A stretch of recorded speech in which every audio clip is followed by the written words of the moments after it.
Senhor presidente, eu voto sim. Eu voto sim, senhor presidente. Estela Baladim vota sim. Gladys Frisso vota sim. Vereador Meneguzzi vota sim. Alberto Meneguzzi vota sim. Alexandre Bortoluz vota sim.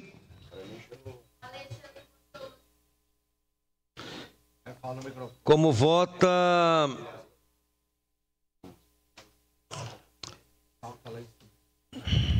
Esperar a câmera.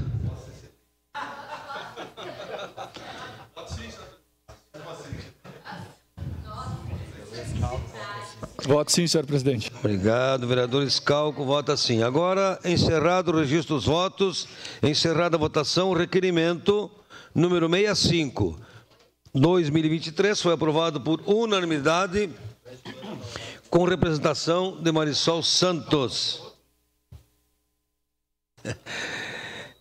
Em reabertura